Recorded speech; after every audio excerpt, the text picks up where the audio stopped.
Good evening, everybody. Welcome to Night Shift Deadlock. Yeah, you like the little dark haunted mansion type gimmick going on over there? Yeah, it's given Transylvania, bruh. Yep. Exactly. I'm Golden Boy. We got Uber and ZP. We're going to be yapping about this awesome match that's going to be coming up because we have a rematch from last week. We've seen this battle before. It's just Melee Creeps versus the Floormen. And we just saw Floormen look very, very good in that matchup against BWC. We were seeing a team, ZP, that put together, I think, just a good response to a really well-balanced approach from BWC. And then from there, we're just able to just continue to layer on the pain, instance after instance. Would we be seeing maybe something a little similar, considering we talked last week, or you mentioned last week, they took a game off of Melee Creeps. So are we starting to see the Floormen maybe, become the ceiling men?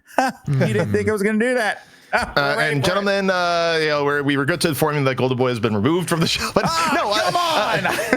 Look, all in all, look, I mean, Floormen, they've proven to be really good macro-wise. Like they've taken a huge step up in some of their game decision making. I think they were held back a little bit last week by the draft. Melee Creeps, though, I mean, look, you don't win as many in a row as they had in NA if you just aren't bringing it on all levels. The team has the amazing ability where even if they mess up, they find a way back into the game in most cases, because they're just chock full of mechanical talent, and they've hit a point where you can't ban out any of their heroes. One of the most common stories here on Night Shift is people look at John, kind of the perennial gun hero, yeah. And they're like, we will ban all his heroes, and John's like, oh, I got another that you didn't know about, and it fails miserably. So yeah. There's always three at least, you know what I mean? You ban like most of the gun carries, you ban like Warden, you ban Mirage, he just plays Bebop, or vice versa.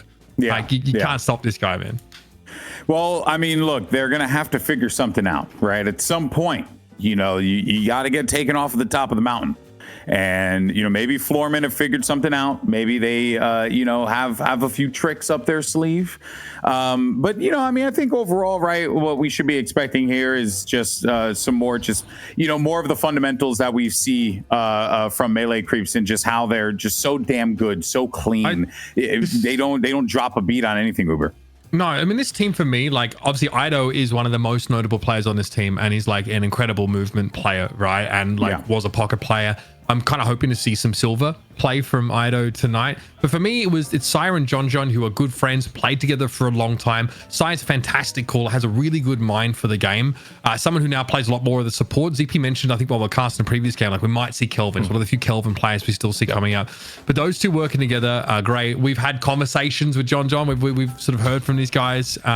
They're awesome together, man. This team is the real deal for a very good reason. They put in the work when no one else is. So we'd love having a chance to platform the fruits of their labor on this very show. But Floormen, I'm going to say, looked very clean in their previous game. It's only best of one.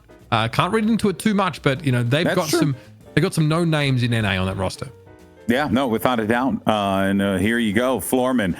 We just saw them just a little while ago. We saw just Goober. Oh, man. Just goobing all over him. Well, that's a sentence. But yeah, no, I'm with it. I support it. Yes, he is goobing all over them. And in style, too. Really, that holiday movement. So, yeah, I mean, I guess, if you're coming to this one and you're Melee Creep, you're not too concerned, right? But you have, ZP still have to put some respect, right, on a player like Goober. You can't really let him just run roughshod all over the place. Yeah, again, I think the draft situation gets a little bit tougher, but look, you're talking about moving players. You look over to the Melee Creep side, you got to talk about Ido, right? Like, actually, the original movement player in Deadlock, at one point was the Pocket God, still pretty good in Pocket, but the interesting thing, and this is on me, I should have mentioned to production, look, I was traveling, it's no longer DMB. They did the replacement. Yeah, DMB is out and Do is in. And that makes the hero pool stuff a little bit more interesting because, generally speaking, if you're running Pocket, you'd put Ido on it. But Do also has a world-class Pocket, and there we go. In real time. That's great production value. Look at that, guys. Only here at Night Shift. But it also means that John, because obviously DMB was like the quintessential Mirage player, like Geist kind of thing. Might see John have to pick up some more of that slack there, as opposed to like the sort of Warden Bebop part of his pool. John obviously is just amazing on those sustained gun carries, but obviously DMB used to be able to pick up a lot of that role and give John a bit more flexibility. So that's something I'm looking out for through this pick ban, because it won't look quite the same as it has for melee creeps in the past. Is there also just maybe a question about synergy as well, right? I mean, we could talk about the numbers and everything as much as possible, but also just them working together. Coming into this CP, is that could potentially going to play a role for anything, or melee creeps just so far ahead that it's not going to be that much of an issue? I mean, melee creeps, look, when you've won this many in a row, I mean, you're obviously a comfort zone, especially relative to a team that changes rosters more than they change their laundry, as a general rule. I hope for Floormen that this is a more stable incarnation, but history has shown that that is not the case. I think advantages to melee creeps, though, when you look at players that really stand out, is that I think John is a cut ahead as far as players that generally play things more in the M1 carry spectrum. He may be in Mirage jail. Like, I kind of expect Mirage to be a very highly valued pick here. Also, I think Sai has something really good going in terms of support play, because when Sai is able to play Kelvin, it still looks good, and they can pick it towards the very end of the draft because no one wants to use an early ban on Kelvin and other teams don't want to play it. So, melee creeps is kind of engineering some draft advantages by being good at heroes that other people don't want to play right now, and you cannot understate that level of impact. Yeah, so you can't ban him. You can't ban these guys. Yeah, no, that's incredibly frustrating, because at that point it's like where you really are in a pick your poison type situation. You don't have much to do in the way of like options, and that is a very, very tough spot to be in if you're going up against them. And also just a credit to Melee Creep really for forcing the game to be less about the meta picks or whatever, and more about the individuals. And when you got to focus on the individuals, and you got to focus ban the individuals, you miss out, as we're noting, on so many other things as well. That just becomes a deadly combination to have to deal with. So really, melee creeps coming into this, they most definitely have the advantage. If you're watching this one and you're like, yeah, of course they have the advantage. Is this douchebag not been watching? Well, listen here. Okay, it's been a bit. All right, but first time doing the night shift, and I got to say, I've been so impressed by this squad. Here's the history of these two teams, and when they've played against each other. But as we had noted before, Uber, Floormen did manage to take that map off of melee creeps last week, so there is at least some opportunity here for Floormen to maybe sneak a dub in there. Yeah, no, they are definitely good enough. I want to see what Do looks like in this melee creeps roster, because if you're looking for a player with like unbelievable mechanical skills, like kind of like a Solitude God, just like really like one of the top players that you could scout, he is one of them. So I kind of would like to see melee creeps find a space for Do to just kind of do his own thing. And what team was he on before? Where was he? He was seamless. He was floating around. He's been in and around like teams here and there, but it's never been a long-term thing. Also, as we get into the draft, I don't know if we have time, but GB, to catch you up, there is an origin to Floormen. There's a famous image, and it was Lord NM in the pit, just dead on the floor as doorman. Maybe we'll get that for you after. But first ban coming up here from melee creeps. It's kind of interesting that Floormen gave up first pick, because now you could ban Holiday and you force the other team to go Celeste. And yeah, that's what they do. So Floormen, they have to ban Celeste, and I'm sitting here kind of beside myself because Floormen had choice of first or second pick. They won both picks back to back here, I think. ZP, I think they had to have known. They had to have known. They're expecting. I mean, again, like they can get the Paradox still, and they can get like another really important frontliner potentially off the rip here. Who would you grab off the rip? Who would be that strong frontliner? Shiv. Would you do Billy again? Shiv, Abrams, both in the mix here still. I think they're like hotly contested. Yeah, Shiv off the rip. Okay. Well, Shiv for melee creeps, but yeah. Floormen, I'm assuming will probably go to what they did last game, right? I think they go Abrams Billy. I think Abrams Billy is like the go-to. Or you could do Geist. Like, I think Geist in one of the top two picks is important, especially because the early Paradox pick, that is a little bit wild. I don't think about the importance of Paradox, though, right? You were saying you don't have Holiday, you don't have Celeste. Well, you want to get one of them, you get Paradox. It does feel like a priority pick, no? Yeah, I mean, it's good to get Paradox in, but oh man, they go Geist. Look, I like Geist. I think Geist has been undervalued, but melee creeps could come in with the chunkiest roster of all time if they just square up with Abrams Billy here, and that Ooh, Got a this lot of draft meat. is Got a lot of we'll meat see. out there. Got goat meat and demon meat, and some pompadour meat. Whatever shit is. Just a lot of meat. The meat is walking down the boulevard. It is swanging. When the meat's getting picked, folks. Get the hooks ready. I mean, yeah, like this is a very like tanky team that also like boasts some really terrifying scaling potential as well. Mirage, okay, so I don't know. Yeah, the thinking here is that like what Floormen would dare to ban a Mirage or like go double gun carry. Yeah, fair enough. I guess DMV's not on the roster here, so I would be less expecting to see that. I think that's a John pick of guys, but happy to be wrong.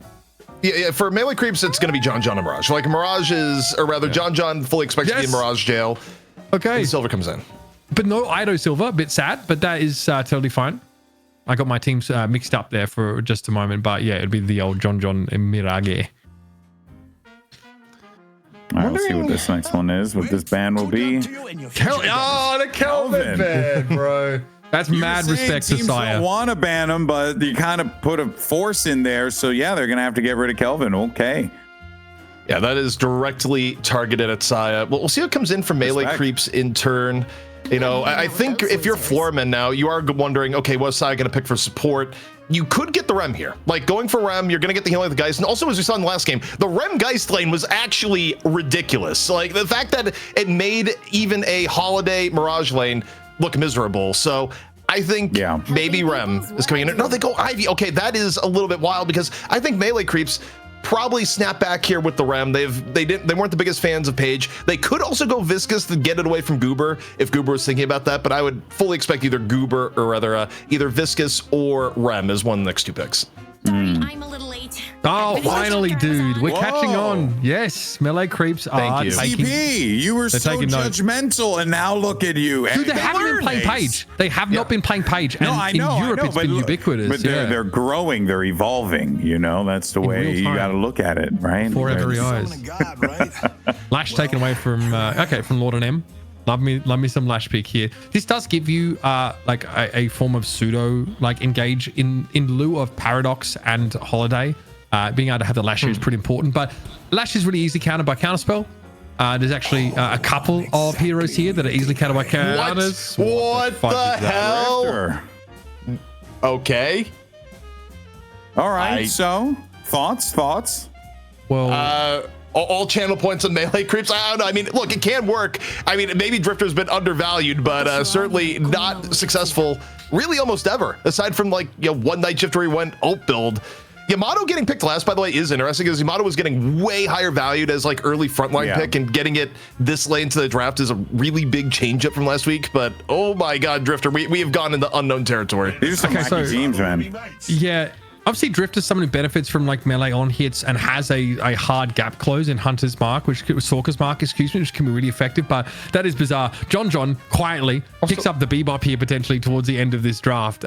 This comp is crazy. Now you have at least some hard engage. It's limited for melee creeps. You only have the Bebop hook that can really set up these fights, but you do have the Death Slam from Lash. We talked about it, the reactive barrier and Counterspell are going to be important. Gentlemen, I have a real question here. I think we just had blindness to it because normally he is gone immediately.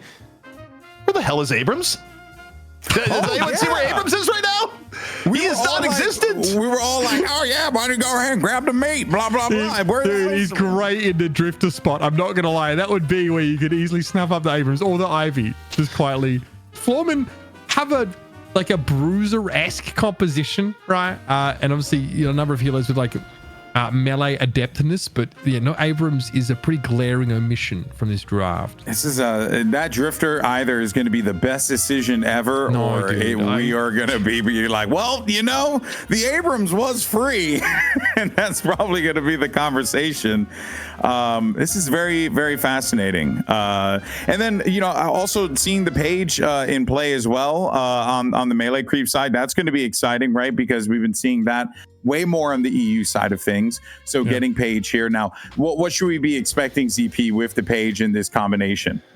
I mean, I think melee creeps is just their ability to simply run at Floormen is going to be pretty unparalleled, where you already have Shiv Billy, which is a far scarier frontline. Like, Geist is good, Silver has her moments, and I mean, you got Yamato. It's reasonably chunky for Floormen, but you have the premium frontliners backed up by Paige. I think Mirage is probably the best person to have in more of a gun carry role at the moment. Also, I mean, look, lore-wise, it may not be friends, but the final picks of Lash Bebop, you got plenty of playmaking on top of it too. We'll see how Drifter performs. We will see.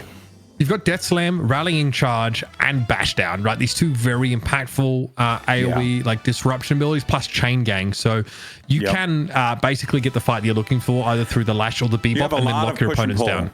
You have a lot of push and pull on the melee creep side, which is what worries me here. Because I see the Yamato potentially being Floormen.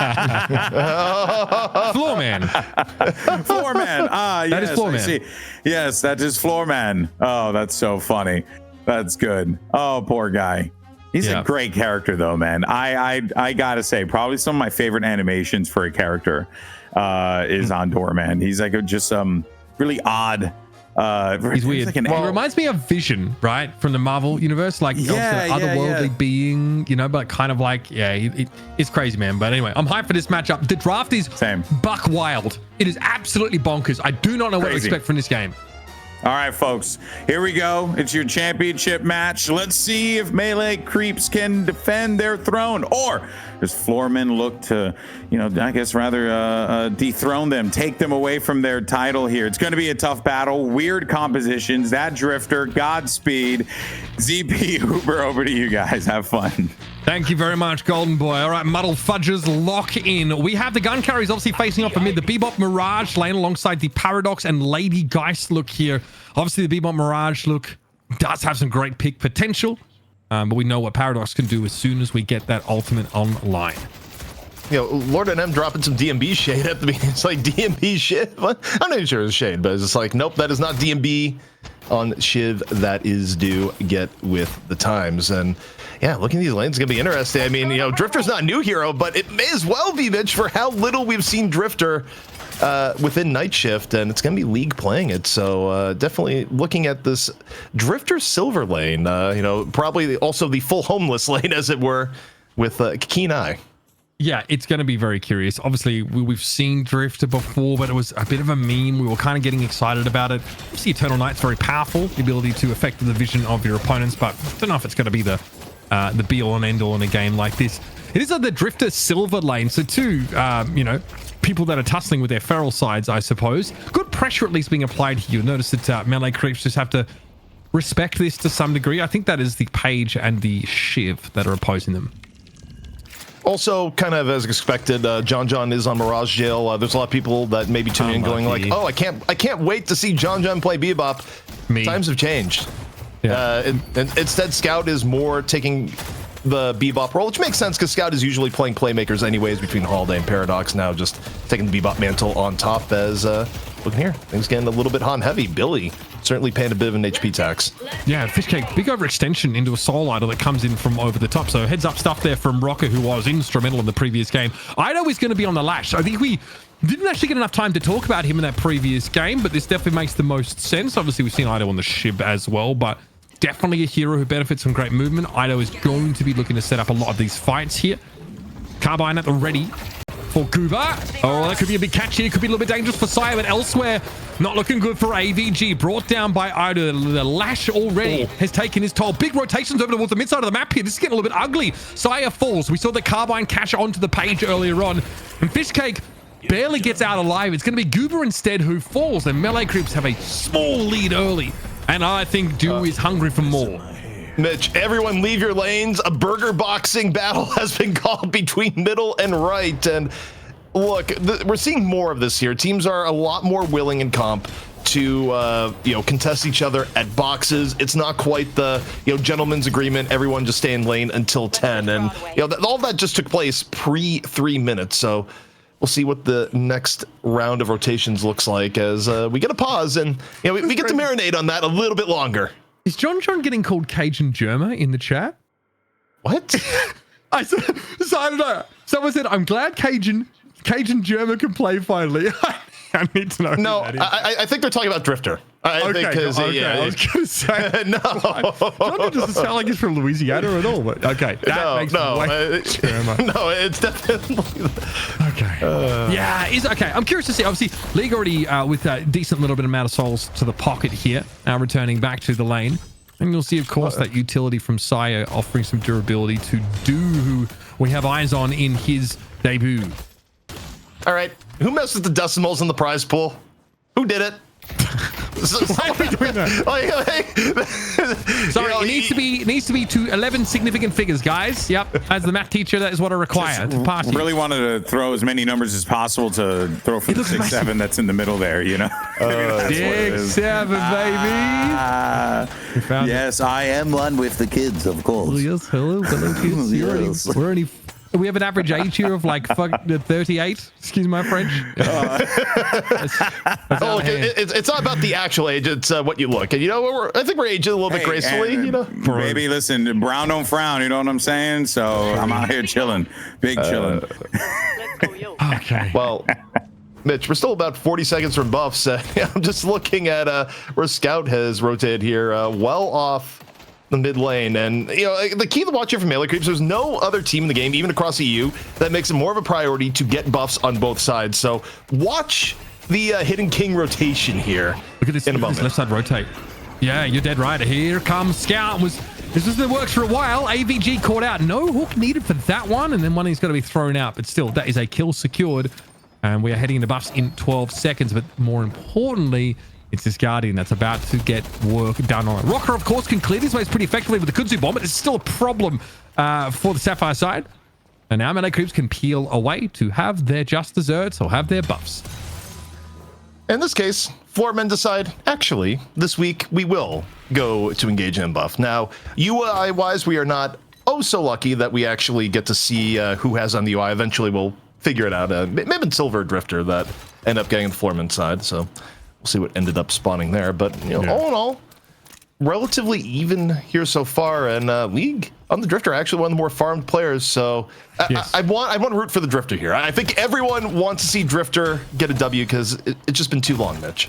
I mean, League, obviously, we saw the carry Mina in the previous game, so obviously the kind of player who wants to be getting a lot of that farm funneled over towards them.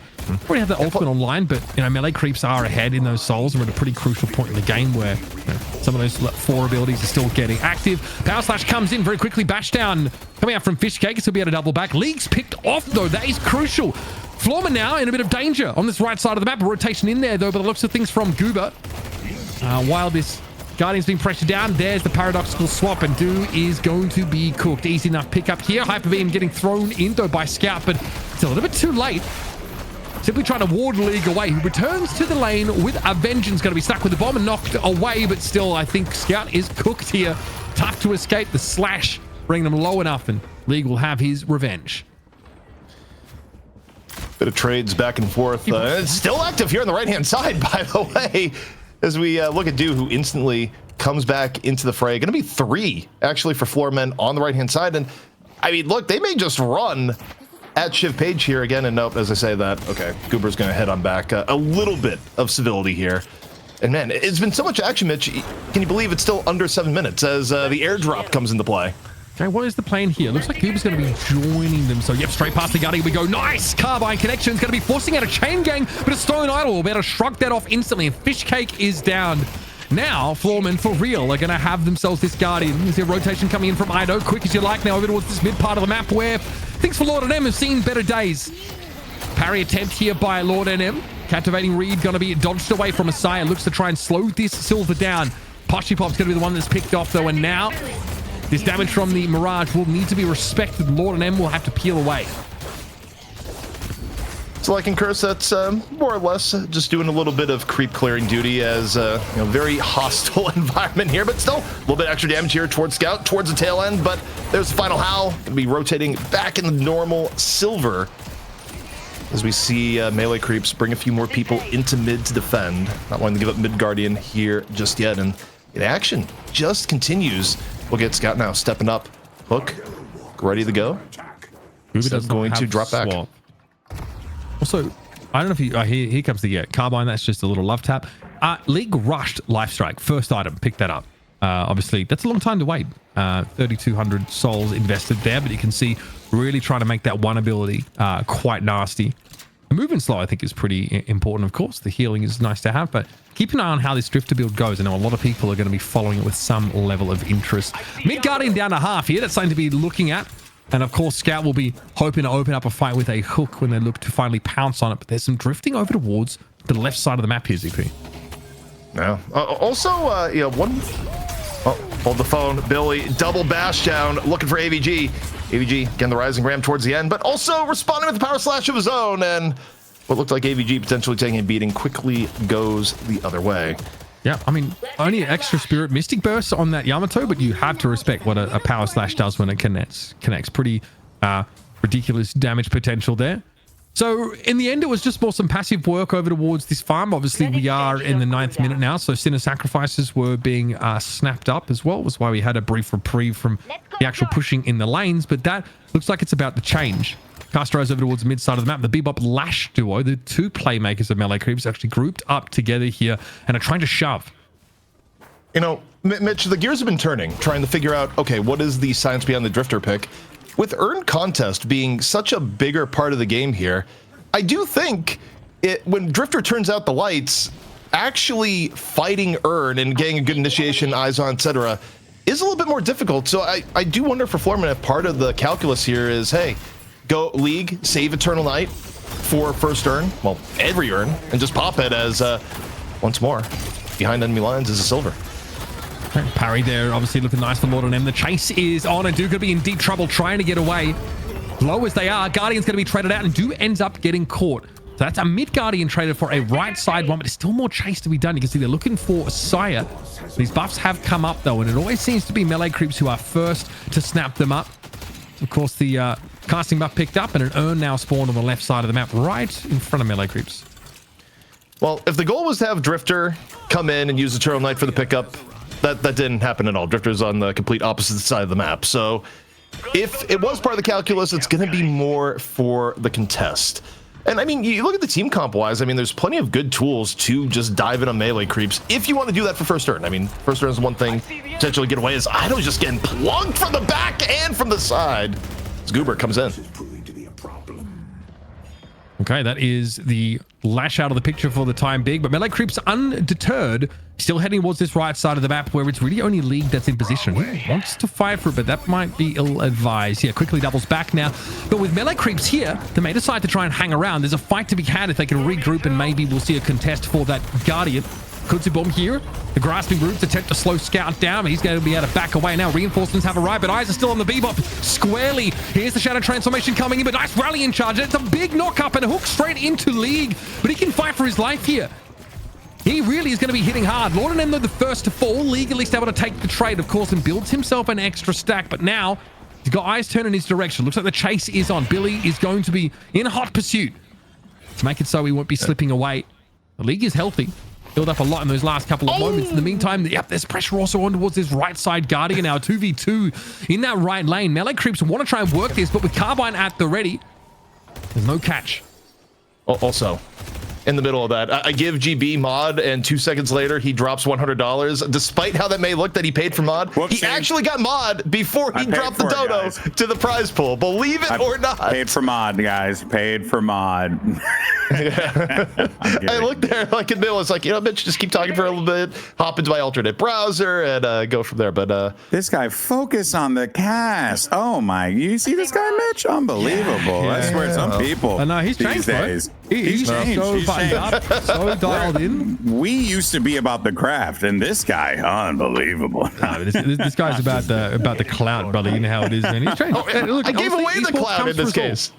You know, I just GB looked a little bit unarmed in chat, but yeah, you got it. 59K to 58K now between both ends, and you know, I gotta say, Mitch, when you're taking account of who's gotten the farm, John may be the most farmed in the game, but League is right behind him. Yeah, you know, best Drifter's looked in quite a while. Yeah, I kind of like it. Life Strike Backstabber is going to be there. Like, obviously, just great pursuit itemization. League is going to be very hard to fight one-on-one, you know, for anyone. Can he continue to use in a Drifter's kit, which is so tuned towards isolating the individual and taking them down to punish melee creeps who don't necessarily have like the easiest pick potential. It's not on tap, right? You need a hook essentially from Scout or a Death Slam from Ido, which are both somewhat telegraphed, I think. Uh-oh. Dive. John knocked into the wall there. By that kick, stunned up briefly, trying to get on away.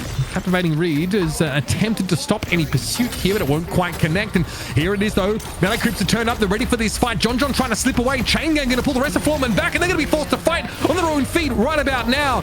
Here's the transformation, but where is this Silver heading? Still wants to go after the Billy now. Fishcake had to give up his life in order to get John out, but there's going to be an exchange on the right side of the map. Melee creeps focusing on that Guardian. They're going to defend this mid Walker, though, which is looking a little bit low, but ultimately it's a trade of a player for that objective. Feels decent for Melee creeps, at least keeps them in step. All in all, though, Floormen looking real competitive. Also, we haven't really talked too much about it, but you know, Goober, efficient rotations, has yet to die this entire game. I've just been looking at this on-fire paradox in perpetuity. But, Mitch, looking at the state of the game now, 50 seconds until next urn and next set of buffs. This is where really one of the two teams is likely to get ahead of the other. And we'll see. If you can get a pick right at this moment, you know, about 20 seconds before, it's even better, as we see Rocker right now under all sorts of trouble here in the mid, rotating around. Is any help going to be coming? He's on a box run by the looks of things. A clever though from Fishhead realizes he can't overextend into this because here comes Silver. Lord of them is on the hunt now. And there is going to be great connection, of course, off that grapple. And the Armato gets on in there. Scout's going to be the first to fall. That is Melee Creeps' main way of starting a fight. It looks like they are going to disengage to some degree. Slide straight through this wall here as Fishcake sees an opportunity to, you know, give Goober his first death. And we've run straight into the Mirage. This is dangerous. John now is going to be vomiting this damage out. In the meantime, this is happening elsewhere. There's actually a fight happening on the right side of the map around that urn location. So Goober does go down. Yes, both teams have lost playmakers, but there's these scattered skirmishes here as that urn is still up for grabs. Everything taking place on the right side of the map here so far. Taking a look at Dew in on the rotation. And right now, just making space to get the urn pickup. Fishcake going to grab it. And if Floormen are going to make their contest, it is going to happen on the left-hand side. Now it's decision time, though, for Floormen. They were more keen in the last map, Mitch, to go for trades, but Hyperline on the Scout. More of a chase down, perhaps, is nope, they pull off. They're still going to head over towards this left side of the map. John this whole time has been able to protect that left side Walker and have global presence available with Traveler, which has now come back online. He's the one to watch. 19k souls for John. He's going to be hitting like an absolute Mack truck and obviously get into these fights at his leisure. And we have the double back as well from Ido, who's probably just gone to buy, but we have all 6 ultimates at the ready, and that urn is on a collision course with the left lane. Maybe one of our first major urn contests of the night. You know, we got a few great ones in recent history, but this one, it's looking like it's going to be all hands on deck. League just destroys John early. Ido making space here with the Death Slam, enough to let Fishcake get the urn turn in. But what's the death toll going to be for this now, Mitch? I don't think Melee Creeps, well, you wouldn't expect them to want too much more than that. However, Hyper Beam, I think for pure deterrence, and Rocket just got caught on the wrong side of the map there. I did notice Lord of them scurrying around that turn-in location, but didn't end up getting snarled up. Still, got to make a trade for this, and it's going to be a right side Walker being scrutinized heavily here by AVG. Sees a chance to go for a big objective and snaps it up. Beach Bear. Trend. In terms of macro play, the trend for Floormen is that they don't care that much about urn. They're appropriating enough people, Mitch, to make it a difficult urn turn in to where you actually have to put in effort into getting the urn. But the real objective that we've been seeing going all the way back to last game and now here is that they want to get a walker. So their entire game plan is we will slow you down enough that we ensure that we get a walker for trade, and we like this better for map control, at least for urns 1 and 2. Time for some sinners now. Still feels like a pretty close game. John getting blown to smithereens by League earlier on, despite having at the time, I think like a 5k soul lead is 4 or 5k soul lead is pretty darn telling.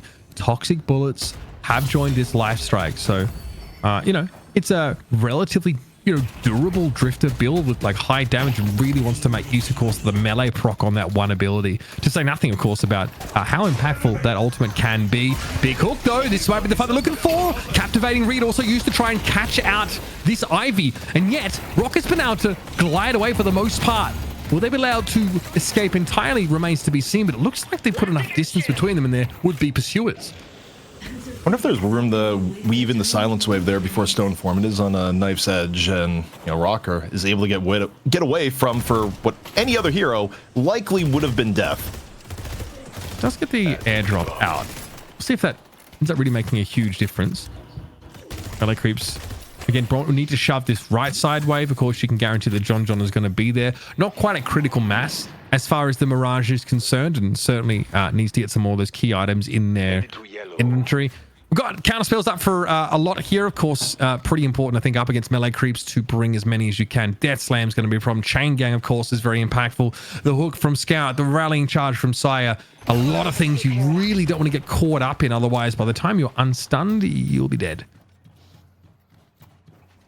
I gotta say, the sub storyline here that I've just been looking at is that of Drifter, where, interestingly enough, it hasn't been as much, hey, just a, Eternal Night for earn fights or anything like that. Just League taking advantage of the raw neutral ability to just get on top of people and, deal some of the higher gun damage in the game.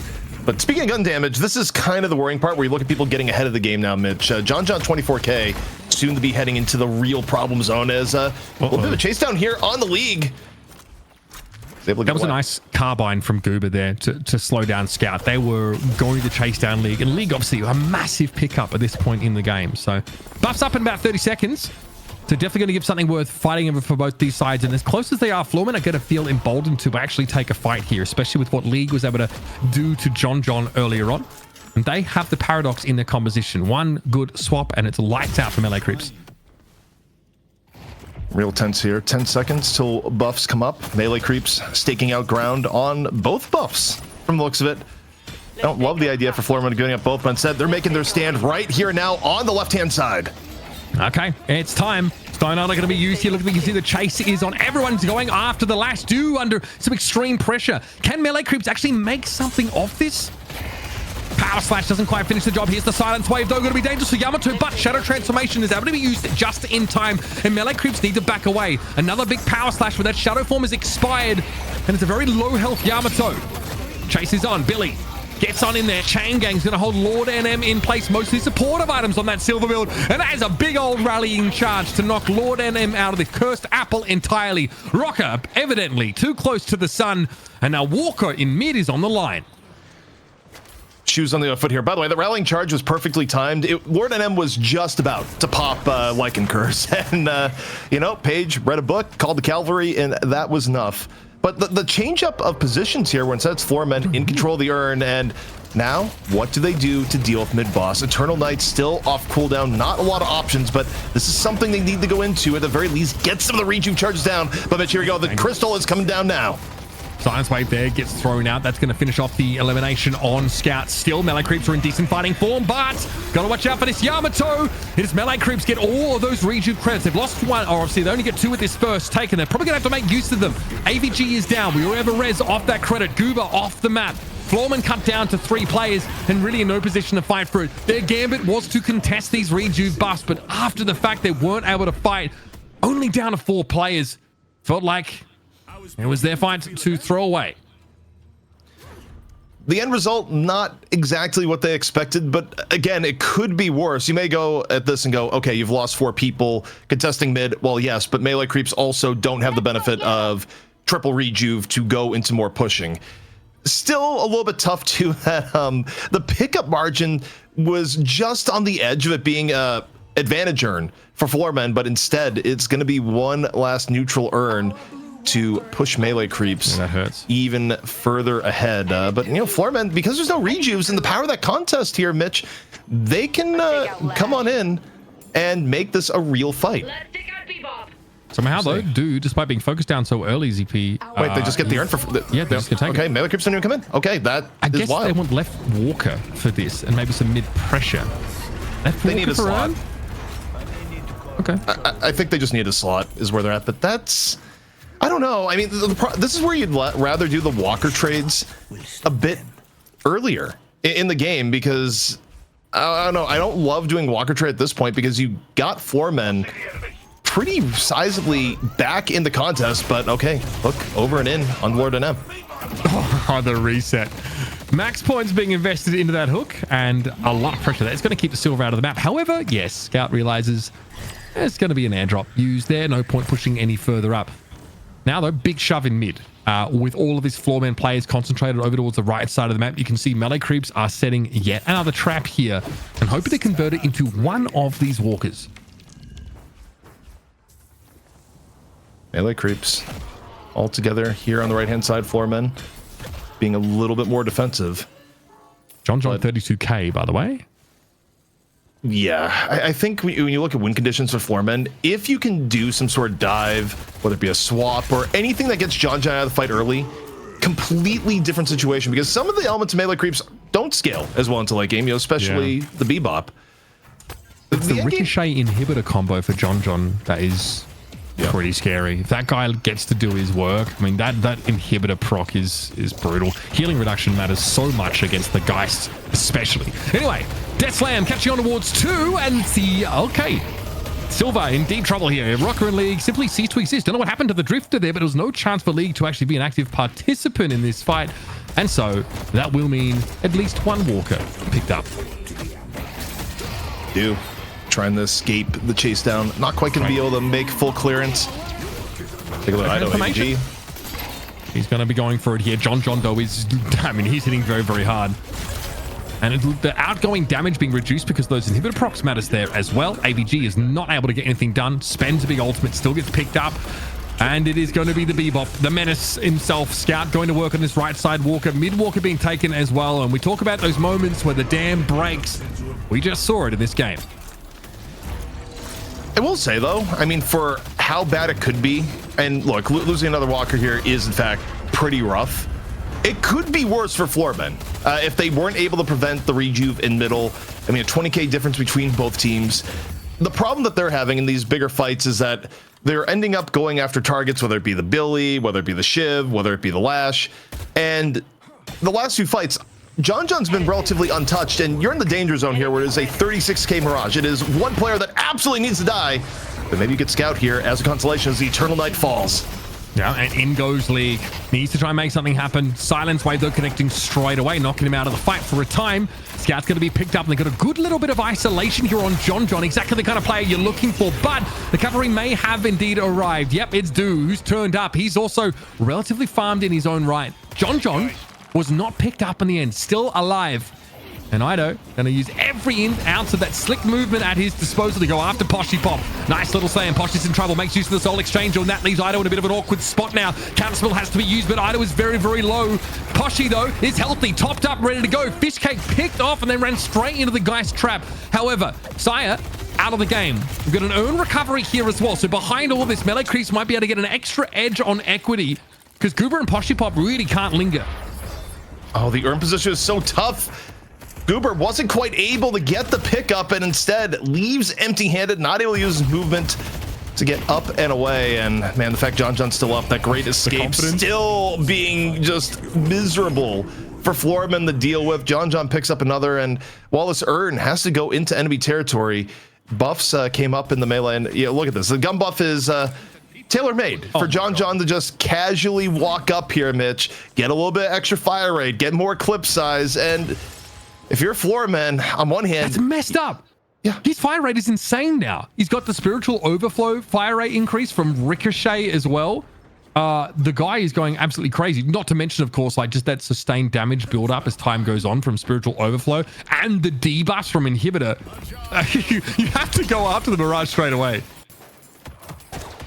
And that's been the problem. I mean, in the very last fight, we did see the attempt to go after John, but John just gets absolutely saved by Saya, gets away, is able to come back into the fight towards the very end, continues to be a gigantic problem. And, you look at Floormen right now, there's not a lot of things they have. I mean, I guess your ideal would be you get a swap on the John, Eternal Night goes off at the same time. But, part of the reason why Mirage is so good right now, it's not just his output with gun damage, it's the fact that, when you add in Tornado, you add in Traveler, one of the more slippery heroes in the game to deal with. Like, it's easy to be like, why not just jump John? Well, because John's playing Mirage and killing Mirage. I mean, look, you can bring Slowing Hex, bring a bit of Disable, but it is not an easy task, especially, when he's this far ahead of the game. No, and he has Counterspell Reactive Barrier as well. Now Merc Magnum, for Christ's sake.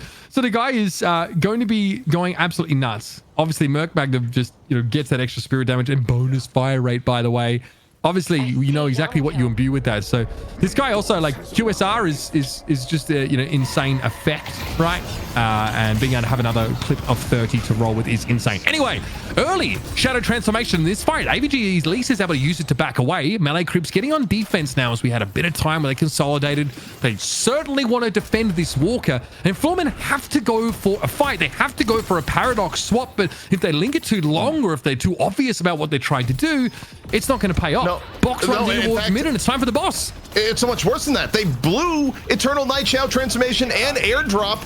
Melee Creeps know it, and now they're putting on mid pressure, even if it's just to make the mid boss scream. Floormen, they don't really want to fight here, Mitch, but also they cannot let this one go. They're gonna have to win it down. Some of their most crucial ultimates. The only upside is that if you can get people into the corridor, this is the area where Silver can go wild, but at only 22k, I don't know if Florida M has the gas. Floormen definitely uncomfortable about trying to fully commit to a fight right now. They'll settle for pushing Melee Creeps off of that mid boss.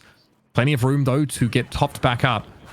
Not sure what Lord M is waiting for or hoping for up there. Now the long staircase is going to be what's being looked at, and we'll double back for some pressure on towards this mid boss. Here's the Death Slam's going to be catching out Goober. That's the pick potential goal for Floormen. How are they supposed to fight now? John clearly in the thick of things here. You can see the Kutsu bombs just riddling across the ground. Poshy Pop has been picked off. No risk of that soul exchange, flipping the fight on its head. Couldn't ask for much better than those exact 3 picks. Yamato, Paradox, and of course Lady Geist are down.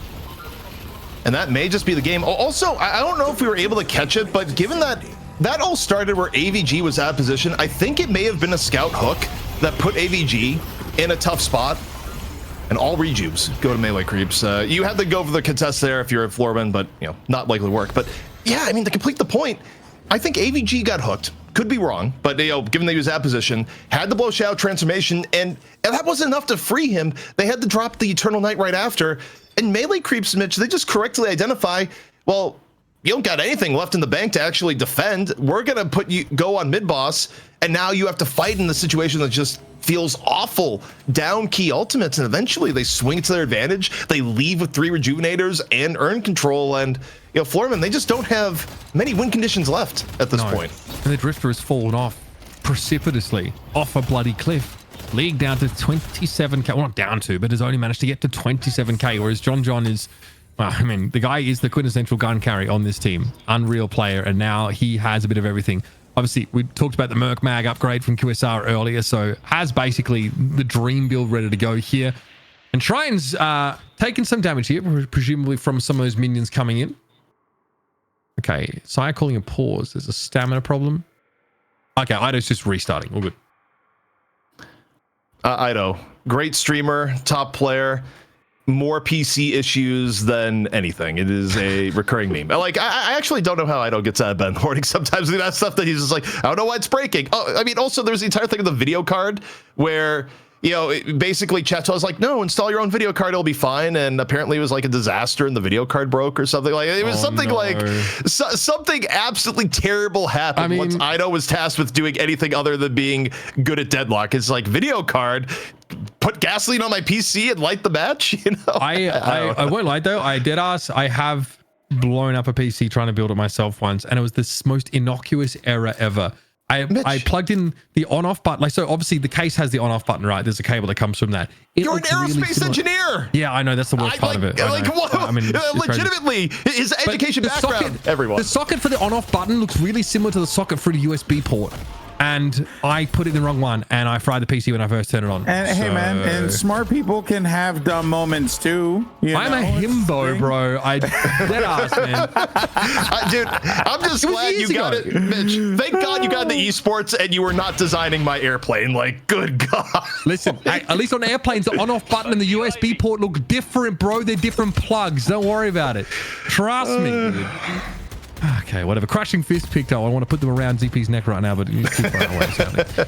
We have 216 to 166. So, you mathematicians out there, even if you fry PCs, you'll know that is considerable of a gap, and it is Melee Creeps circling like vultures ready to pick Floormen apart. And for Floormen, they are hoping for a miracle. And, you know, Mitch, they say, we like the lights on. Thank you very much. There's no night. It is just the blaring sun illuminating the oncoming demise. It is Reykjavik in the summer, buddy. Yeah, keep them shades down if y'all want to sleep. Rallying charge, thrown in through the mix. It's Poshy Pop taking down first. And I really just want John POV here because I just want to watch people melt. You get the idea though. There could be shrines picked up. There could be a lot of other stuff done, but Floormen need to be wiped off the map and taught a lesson first and foremost. Do was getting focused down really hard early on in the game. They were looking to chase that Shiv, and still Do was able to find a way to succeed. But of course, all of the souls getting funneled in the right location, making John a force to be reckoned with.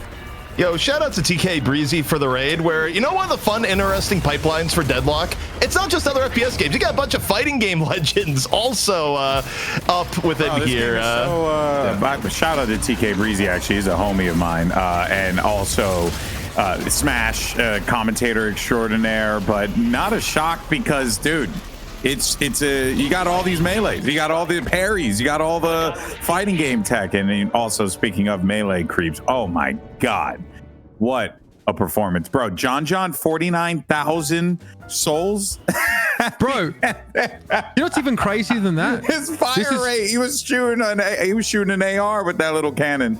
That's you know insane. What's crazy? People are surprised that I went to college. Oh, well, what the hell? Hello? You're the smartest. You're one of the smarter casters as far as bro, that is wordplay. Can we just talk about the backpedal for Goldway? It's like, you're the smartest. No, you're one of the smarter. Like, he immediately downgraded your ass. That is unbelievable. No, we have a lot of smart commentators in esports. They're a couple. You see this? He's busting out the freaking. Oh my god. What does it say? Okay, you know that this is a conversation topic that has happened a couple of times now with how quickly he went to get the bachelor's I went to college. degree. Oh no, I got the other one as well. Hold on, wait. Oh my god, what is going on? You see this? No one does it like me, baby. What? That's not an education award. That's not an educational award. Anyway, I'm just saying. I guess so. Well, why do you have all of this within reach of you? Like, are you living in a box right now? Like, what's going on? No, it's okay to have it within reach. I just think it's great that it is living in a box. I am living in a box, actually. The glass case of emotion. I am ZP. I am so divorced, bro. You have no idea. Like, it is crazy how divorced I am, bro. I'm living in a box. He just like goes like, you want to see my dinner from like 3 days ago? Like, I got that too. I eat out of plastic containers. That's all I'm gonna say. Oh man. Well, listen. Plastic containers. You just get your grub how you get your grub. Just as long as you get your nutrients and your fiber. Very important thing. Speaking of fiber, oh boy, Floormen are going to need it because let me tell you, that was a butt whooping at the end there. John's Mirage was firing that tiny Magnum so quickly. And just doing so much damage. It's just so much damage. There was really nothing that they could do. And you were starting to really see some of those big playmaking options that they had available to them, like, League on the Drifter, Goober on the Paradox, mostly League on the Drifter. I think you had a right phrasing, Uber. He fell off of a cliff. Drifter fell off of a cliff, just nowhere to be found at the end there. And makes you wonder, maybe Abrams could have been a good option after all. Yo, stat screen though, even though John, like, you look at a lot of that was backloaded, right? Like John was in the training arc and was, the devastation at the end game. He was enjoying like a PvE game for a little while at the beginning of that, and then toward the end just definitely ramped up for sure. Yeah, but look at the actual aftermath. Ido, the active warrior, yes. Just right place, right time throughout the game. I don't know. I look at these comps here. Look, it's hard to say the Drifter was bad. I think League had good moments, but I also just think you look at recent Deadlock history, giving up Shiv into Mirage, into like Paige, Billy, like Floormen gave up a lot to early pick Paradox. And on top of it, you think about the situation they have here, they could choose to pick first and guarantee themselves either Holiday or Celeste for Goober, where, they look the best. Although that being said, I don't know if you want first pick Holiday. That's kind of a here or there thing. But yeah, I mean, it's kind of the same thing as like what happened with Paradox, right? You're kind of, it's the same answer to the question, just said in a different way, which ultimately is like there's just too much of a hero pool advantage on the melee creep side where they just have so many different areas that they could dip into. Whereas the Floormen, they're really trying to get clever with how they could do this. So I applaud them for being clever, honestly. Like I applaud them for taking a risk. If you're going to do it, you might as well do it in game one. Yeah, it makes you wonder how this next draft is going to go now, ZP, knowing, how this is played out. We've invoked the Page pick as well. Obviously, like the refresher on Page is like really powerful. Double charge is like really good. A couple of situations where I think like there's even a pick off the back of a rallying charge to catch a fleeing player. And, we can see what the idea is supposed to be with the Drifter, but at some point it gets really hard to funnel that farm into League. Looks really good early. 1v1's John with like a 6k solely devs. Okay, now I'm exaggerating. It's 4 to 5, right? But still, that's quite a lot. We had high hopes for it, but as if you mentioned, there's like the ult combo. We have Shadow Transformation, Eternal Night get used. The mid is that there's like an airdrop, and then the ensuing fight really favors melee creeps because they caught Floormen out of position and force them to bust those ultimates out. A lot of times too, those fights where Floormen just kind of trapped in a really bad spot, and then melee creeps just really reading the moment quite well. All right, folks, we're gonna take a quick break. When we come back, question is, can Floormen force that map 3, or will we see yet again the melee creeps walk away as your night shift champions? Don't go anywhere and enjoy the smooth jazz. We'll be right back. Welcome back, everyone, to the Night Shift Deadlock as we get ready for map 2 between the Floormen versus the Melee Creeps. Melee Creeps up 1-0 after a dominating performance. And if you're just joining us, welcome. I'm Golden Boy. You got Uber as well as ZP. We're yapping about the game that we just watched. Do want to give some shout outs, by the way. Some of the folks who coming in hot supporting the channel. Shout out first. We got $30 donated from Peach Pear. While I love melee creeps, can someone dethrone the king, please? I agree. Oh man, you see that? And look at that, guys. And people getting tired out there. Oh, they turn on you, and then at that point, and listen, not to bring pro wrestling into this, okay? Because if anyone knows, but melee creeps is a great opportunity for you to turn heel. Ido becomes a bad guy, maybe he goes for a low blow, something like that. We'll work it into the gimmick. We'll find a way. Some douchebag named Golden Boy donated some money. We don't got to worry about that. Skeletor donated $5. Thank you so much, Skeletor, for that. We got Deem Dolphin with 21. We got Speedman for 50 saying thank you. No, thank you, Speedman. Thank you. Goopy Noopy. That's a name.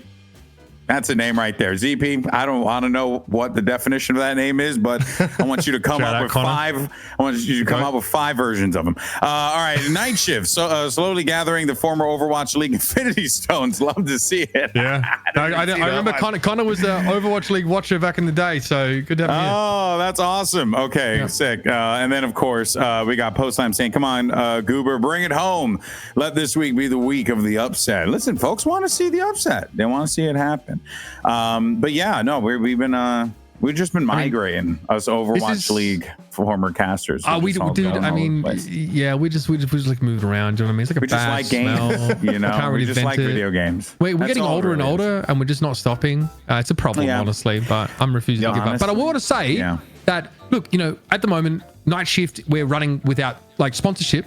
And I am just over the moon to see that we're still able to support our players and give them a reason to come out here and play for your pleasure and really put the effort into not only developing themselves, their teams, but also the scene. So shout out to you guys, because you guys are the ones keeping this scene alive. You know what I mean? We don't have sponsorship money coming in to pay these players. It is you guys. Thank you from the bottom of our heart. And so for us, it is a no-brainer to come in here, give our time, make a show out of it. It's us, it's you, it's our players. We're having a great time. Let's keep the good times rolling. Yeah, I mean, that's why, listen, this is my day off. Well, both me and you, Mitch, we got work. We got a long weekend of work up ahead. But honestly, stuff like this is what esports is all about. And it's why, I think it's important to be here and support it. So yeah, thank you to those of you guys who are out there, donating all that good stuff, supporting the prize pool, support the Night Shift crew. If you happen to be able to do so, you can subscribe. You can join the Patreon. you get put up on the screen, and they have a graphic, and you'll see your name up there. It's cool. Just support something that's grassroots, because ultimately that's what carries esports forward. We are getting ready for this second map to start up here, second game, I should say, in a few. I would say map. It's a very Valorant coded. Yeah, I know. I have called it a map before. Bro, it's crazy. I think it's fine. You have to do like. It is. I mean, like, ultimately, it is what it is. It is a game and a series. But what's funny is because when I was doing Fortnite years ago, they told us we couldn't say kill, so we had to only say elimination, and that just became like a core part they did of my that vocabulary. To us. Didn't they do that to us in Overwatch as well? I think they did. They did. No, we got the times like, guys, Team 4 would like it to be elimination. It's just like Marvel Rivals make us say knockout. Like we can't say kills either. Yeah, it's a knockout, bro. Honestly, by the way, good on that. When you listen to a cast, like people still slip and kill, multiple times because like that is what everyone calls it. Like, if it says it on the screen in the game, it's fair game, okay? Because if it says it in the freaking video game, then it's probably past the ESRB rating. GB, that's what I'm talking about. That's what it is. 15 years experience, damn it. Anyway, no. But yeah, jokes aside, all that stuff. Thank you guys so much for supporting Night Shift. This has been super fun.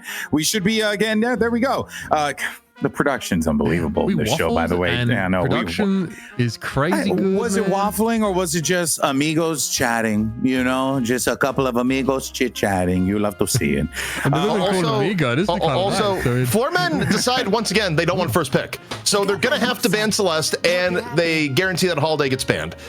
Now, we already saw on the last map. Do you let them just get Paradox here and see what happens? Or yes, you have to get frontline. Like, you can't do what they did last time. Don't mess around with the Drifter.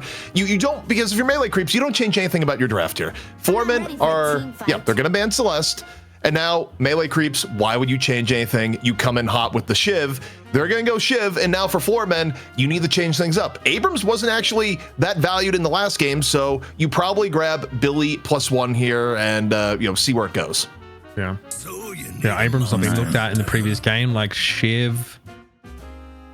Not a surprise to see that picked up first. Yeah, look, he is. And the thing about it, Golden Boy, is that he's really durable. Obviously, he can defer a lot of the damage up front, right? And just have that as like ticking damage that he can also clear. I'm just talking about, I'm just telling everyone his kit. You guys know his kit, but also that he has that sort of long sustained, strengthening with his rage mechanic, and it becomes really scary in those later fights, just like Mirage does, right? Where he's just stacking up debuffs on everyone via ricochet. So any of those kinds of heroes that can do sustained damage, but have the sustain to stay alive long enough, very, very powerful. Paradox Billy going to be the locks here for Floormen. Okay. All right. Well, they went back for the Paradox pickup, which we were questioning what they were going to do there. And it seems like we're kind of repeating the same thing again, but with a little bit of a different... It's a swap, basically. We're not going to get Drifter, I'm sure. We're going to get a different version of this. The big swap here is that they go, okay, we overvalued the Geist, we're going to get Billy, but in exchange for this, they've also given up Geist, and they've also given up Mirage, which is also the problem. I think melee creeps goes in Mirage because Mirage is the best one carry, and they do. So you have to deal with the John Mirage again, and you have to deal with, like, Geist is still really good. This feels like an overvaluation of Paradox to me. Okay, I was going to say, like, is the thing that you're really needing to do if you're Floormen is to kind of get the game done as fast as possible, because you cannot let Mirage just keep carrying forward, right? You can't. It's both Geist and Mirage, like both of these are gun carries that have the potential to scale really effectively on a lot of those tier 4 items, and Geist is really hard to kill. Like you can't die for her because her Soul Exchange ultimate basically just turns her from being easy pickings into a raid boss in a second. So you have to lock her down. But now you have to also lock Mirage down, who will just sort of do a lot of damage to you over the extended sort of engagement. Yamato going to be picked up here for Floormen, though. I think they should pick Page. NA, please value Page again, because it was such a huge problem for them that Sai was able to do it. Didn't really care about the Kelvin, got into it with EU and grabbed it. Your Floormen, though, you have first pick out of the mid-stage bans. You can pick up Page and force, in this case, it would probably be Saya onto the Rem, maybe even something like a Viscous, which would be a lot lower if you're playing it more on the support end. But I think the Page would be a big difference. And nope, instead they go for Silver. So if you're melee creeps, you get to get a lot of what you did before. They're probably going to go with Page +1 here. Just get so much freedom to choose what you want. Like they ripe for the picking, whatever choice they want here. I mean, the problem is that Floormen put themselves off first pick, so they functionally lose a ban because they have to ban Celeste no matter what. And then they're spending a ban on a hero that rarely ever sees play at all. Yeah. So not only are melee creeps hard to ban out, but your bans aren't all that meaningful when you give up when you sort of give up that first pick. So keep coming, baby. He's back in. All right. Well, that's a good response. They got Billy. You'll take the Abrams on the other side. Good frontline presence. We'll see what Floorman goes for here. They're going to have to go support, right? They need some help out there. You would think, and maybe it's going to be more in the Rem. Instead, they turn to the clergy, bring in Venador. But I do wonder for Saya, is Ivy getting picked up here because it's what Saya wants to play? We have seen support Saya on Ivy in recent memory, or is this more of a Rock? It's been Rocker's preference, put Rocker on something else. I'm not quite sure. And instead, Rocker isn't even going to be on anything support-esque at all. This is full, just no standard support. I mean, unless maybe there's a world where you build Venador a little bit more like it. That's what this is. Yeah. This feels like all gas, no brakes for Floormen. It's either you're either kicking their ass or you're going to get your ass kicked. It's one or the other. I don't know if that's the read. What do you think? Yeah, Venador obviously, I think obviously the traps are quite powerful, and Iridamine is doing pure damage, right? So it can still be meaningful damage, even if it's not going to scale heavily off your gun damage, for example. So I don't know how this is really supposed to factor in, because I would expect League to play the Mina, look really good there, but you also have this Venador picked up alongside of it, which does imply that one of these heroes is maybe going to be built less with the carry focus. But we know what Lord and M does with Silver, picks up a lot of those healing items, tries to be built fairly tanky, fairly mobile, fairly disruptive if at all possible. But this melee creep's composition is really, really robust, and they are really hard to kill if they get ahead. Your opportunities to catch up, your Paradox play has to be really, really good, and who are you supposed to catch out, really? Lady Geist is not always a viable target to try and go for those picks. So it feels like a classic melee creeps comp. They've also feels like they've been given a bit of everything. Both the Geist and Mirage, for me, should be a very concerning sign if we scale later and later into the game. And Floormen have some scaling potential. Yeah. They do, but their peak will not be quite as terrifying as melee creeps. Yeah. I think what I want to see out of the Venador here, in theory, and obviously we don't have a lot of game footage on Venador at the highest level play, but I think on one hand, Venador can be pretty decent at keeping out Abrams and Shiv a little bit more. I mean, you have to respect Gutshot to an extent. You have to respect traps being somewhat annoying, but also when it comes to Venador's ult, you have the ability at times to, in this case, in team fights, you probably want to shoot most of those crossbow bolts over towards John and hope that, in addition to getting the Iridamine damage, that you're able to get, AVG in off a dive, maybe get a swap. I mean, the number one thing that they lacked in the last game, as far as the way the later games fight or later fights worked, is that John was living forever. John just did not die, and when the Mirage starts getting up to 35-40k, that's a real problem. I look at this comp, and I do feel like they have more options to potentially just squash John in the team fights later in the game. Yeah, this is going to be very interesting. Curious to see if this theory for Floormen work out. And really, you got a hefty amount of firepower on that side. So we'll see how that shakes out here. But fellas, go ahead, have fun with this one. Should be a blast, and we'll see how, or rather, whether or not melee creeps can shut this one down here with a 2-0, or Floormen force that game 3. Fellas, over to you. Thank you very much. I don't know about you, ZP. I've been, playing around with Venador a little bit here. So curious to see what the build looks like. Poshipop has a glass cannon inhibitor build, right? So pretty gun focused with a recharging rush item. So that has seemed like a ton of fun, but we might see a different look entirely. It does feel like if you're not trying to make Venador, a bit of a silver bullet for you, if you excuse the pun, or like a heavy damage dealer, you might be missing out a little bit on what that kit is designed to do. But as it stands, melee creeps are poised to take the lion's share, of course, in NA of our fantastic night shift prize pool, which on last count had gotten up to over $1,800. So thank you so much for everybody. You guys putting your money where your mouth is in a big way and supporting the Deadlock scene. And I'm sure Melee Creeps and Floormen are more than happy to throw down for your entertainment. So we don't know which player's PC blew up. We have likely suspects, but we just got a note from production saying players connecting 11 out of 12. Can we get a status check on Ido? That would be great. We do. But, we've got to ask the obvious question, don't we?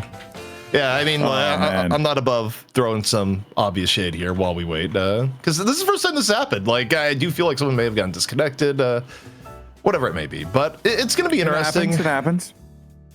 You know, where this one goes. I do think that overall, probably better odds for Floormen relative to the last game, but I don't know. I'm not entirely sold on the pick second strategy for at least the higher prio of Paradox here. Although it is just funny how, you know, it always feels like a Deadlock, a nerf will come in, the Paradox or Holiday, and then they'll go a little bit lower in priority.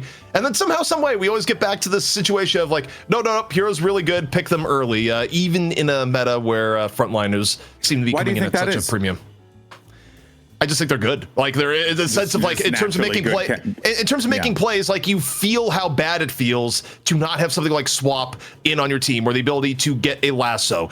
There are abilities that not only get you back into a game that you are behind, there are abilities that can get you ahead of the game. It just when you don't have that dynamism and you're running other options, like you're running, say, you know, you could run a Haze in that role, but you have to more so run at people, or you're running like what we saw in game number one, where Cool Cheese, who would usually be on the Paradox or the Holidays instead on the Calico. And yeah, they were able to set up a shop gank, but it was a whole lot more work and a lot more prone to failure than if you could just swap or, you know, land a lasso or a hook. Or you need to more initiating opportunities, basically. Perfect. I mean, yeah, crowd control in this game is like very powerful and very long duration, which is important because mobility in Deadlock is ridiculous. So escaping from your opponents, well, like via like jump pads or over roofs or through tunnels or with the use of abilities is really easy. So like you have to lock people down. There are a ton of active items here that like provide like slows, stuns, silences, lockdowns. So if you don't have these built into your kit, you can itemize into them. But man, nothing beats having true hard engage potential on your team because it's so obvious when you run up on people that you can fall into traps. We did get an update. Ido is cleared this time. It was League. League was the one who crashed. So, you know, props to Ido. Just calling people out, you know, just we do that nowhere. Here. Puckett loves calling people out, by the way. That's his whole shtick, bro. He does not hold back. That's Uncle Puckett. Uncle GB's different. He'll approach it a different way.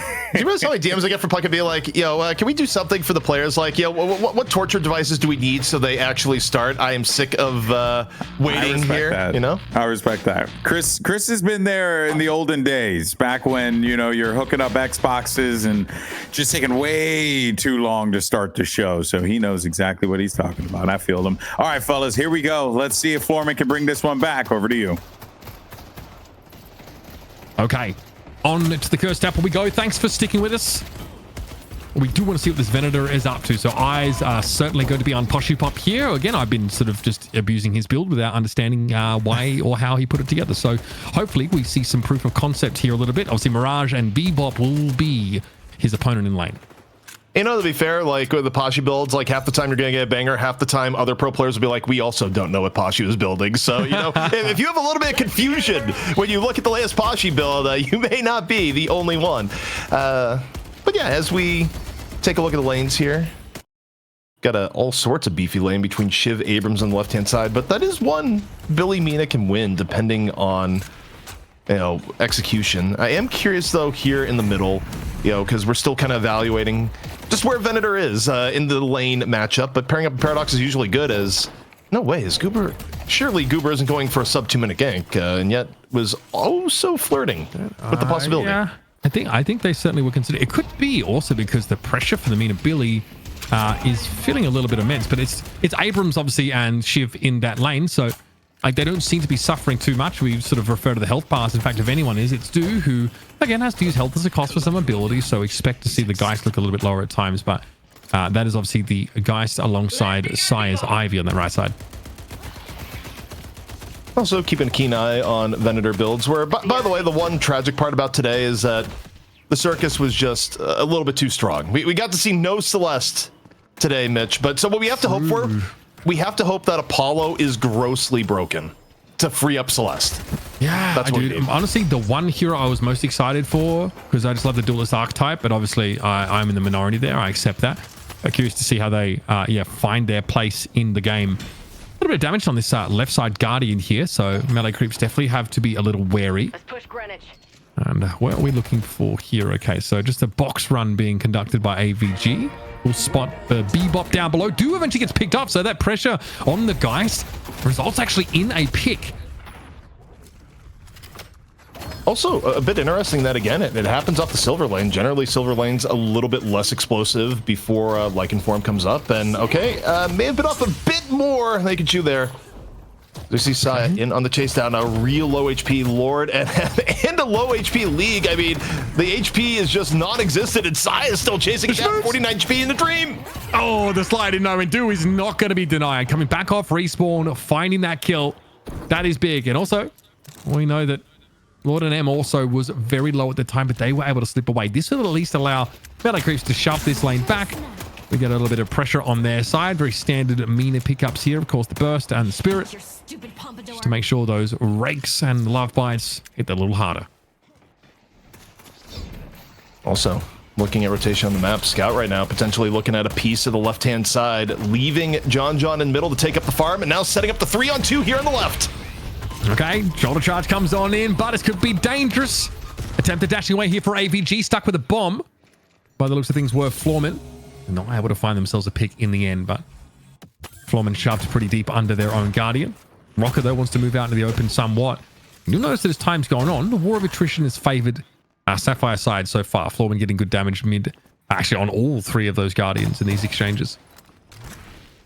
Uber taking his shot at a gank now off to the right-hand side. We'll see if this one ends up with a little bit more purchase. So far, does not look to be quite resourceful, and you know, both teams are making the attempts on left and right. The mid lane's being very, very active this game, Mitch. Okay, Lord and M dangerous, actually connected the bowler, and okay, Saya thought he was playing with fire by sticking around there, but it's actually League that got picked off. Should be 1-for-1 though. Stone Idol going to be definitely dodged away from now. Lord NM should have the damage to finish off Sire at some point, you think? Okay, knock up, not quite there. It looks like Lord NM's in trouble and nobody managed to get towards Sire. That is devastating. That's not just insulting. That is brutal stuff. Now, 3 players on the Melee Creep side of the map here. A rotation even came in from Do. That's how long that went for. And on top of it, Melee Creeps get both buffs after Saya does his best impression of a fisherman. I mean, that was bait all day long. And Lord NM directly went on the hook. Man, so pretty nice opening start here for Melee Creeps. Both buffs, good lane position, and off. Take a look at Saya again, just hanging out at low HP, no problem. So far. It was wild. The bro is getting away with this. That is insane. Obviously, Watcher's Covenant will allow him to recover some of that lost health, and League got caught in the end. Nice little edge drop there. Do is getting nice and fed. This guy is getting a lot of souls on them. Sire also progressing quite well through this early game, and now some serious pressure being applied to Lord and M. The push-ups here as Goober obviously is in that same lane and would hope to assist. Carbine on cooldown for another 10 seconds though, and again, they are getting these troopers shoved in under the tower. About to be 3 people for Floormen on the right side. They all rush on out. See where Goober goes. Goober actually deciding, nope, I am heading back over the middle. Now, the interesting thing is that John has gotten a lot of uncontested middle farm, and so does Poshy Pop, and just that gentleman's agreement in the middle, Mitch, is both have gotten pretty farmed, and yet neither seemingly have been doing too much harass. Just a quiet, sleepy, get farmed for later as that hook brushes against the ankle of League. There are pings over towards the middle of the map. You see that hyper beam now being used. This is ostensibly just to clear some of this pressure away, but this Guardian is certainly feeling it. Okay, Ido, we're going to head elsewhere across the map. There's going to be a fight on the right-hand side, though, after that hyper beam, so keep your eyes fixed on the minimap to see how that transpires. Guardian went down. Ido got caught out. Poshy's able to find him there. That was the Iridominant. Nice connections, of course, with the Venator. A pretty easy pickup when your opponents are at low, and that last bolt right now is doing execute damage. So the threshold, I believe, is 8% at base, so you've got to be really careful. Yeah, the interesting thing about Van being an execute is that that's the least impactful part, is it takes around like 60% of your HP at times. Like, oh yeah, there's execute on there too, by the way. It's like, doesn't feel like an execute, just, you know, 2 shots, just, where'd my HP go? Like, where'd it go? It is interesting though, because so much of Ven's kit is just into his ult that he doesn't have the presence that other heroes do, you know, while he's unable to summon the bells, as it were. So only 2k souls separate these 2 teams right now, and as a drift over towards the left side, 4 Melee Creeps players are converging. They certainly want to get that low health Guardian, and AVG caught out. Can he back away? Seismic Slam going to be used here. This maybe is just for Ido to check his options. And eyes turned now back towards that Guardian, but they do need a wave coming in. They do know there are going to be zipline boosts coming their way. Rocker has gotten into the fight now, knocks Nostra some decent damage down, but that Guardian has been felled. Small but significant macro advantages being hidden by the melee creeps here so far. Game not out of reach, though, by any stretch for the Floormen, as, by the way, Goober, where in the world is Goober right now? Goober is at all of 2 HP, now healing, as taking a look at AVG, or League rather, in and gets a swap directly into Dew. Gonna force out Shout Transformation. Still wants a piece of this Geist, but it is a full-on suicide mission before the end, and Dew lives to fight another day. Yeah. I'm certain that Sai's going to be feeling pretty good about this as well. And look, with Headhunter, Backstabber in the kit, those key earlier gun items are going to be pretty important, and the ability to step up and contest this Floormen Sin of Sacrifice. Obviously, Sai will have to actually fight for it. Could see Bomb here to get the extra. Not really too much concern about the level of health there. Dew's going to be picked off, though. The Venator actually rotates to the right side of the map, so Poshipop is starting to become a little bit of a threat here across the apple. And good timing from Ido, gets involved, was hit by a carbine shot, though, that might have actually been intended for Saya. Eventually, the Ivy will be brought down, but Goober can only trade 1-for-1 there. That being close at all is absolutely wild work, but while the mid-fight was going on, Floormen able to equalize a little bit more on Guardians, as once more League. Flying Strike to the back of Ido. Ido at half HP, still quite a bit for an Abrams, and instead, now the pressure heading back over towards League. See how deep this chase down is. Doesn't really seem like they're all that interested. Instead, they're looking more towards Lord NM. Off into the middle, as both teams very active on rotations, and a mere 20 seconds away from a next set of buffs and the first urn contest. Again, this has been such a frothy game. A lot of activity here, especially in these, between the lane areas. Obviously, buffs in 10, like you mentioned. Mindos going to be up as well. A nice little slice and dice. Their full rage bar here for Fishcake to work with, but still doesn't want to overextend. There's every reason, though, to be fighting right now, and melee creeps clearly feel it too. John can get in there via Traveler. Here it is. Goober going to fall down first. That's the initiation tool, and they've had a chance to make use of the swap. Hyper Beam as well is going to make short work of Rocker, and now that air drop to make sure they can chase on down, and Venator is not going to find absolution on the cursed apple today. And I think you're happy if you're Fishcake to take the brunt of whatever damage might come your way, but it still wasn't enough to bring him down. They don't even get Fishcake in the end. All of that for the buff contest. It is a full wipeout. Melee creeps going up nearly 10k. And I gotta tell you, I don't love the idea of that contest just for mid buff there. You could have fought it elsewhere, because I think Venator plays a little bit by old school Warden rules. Back when Alt and Spirit Warden was a thing, a general idea is that you didn't really love fighting when Warden Alt was down.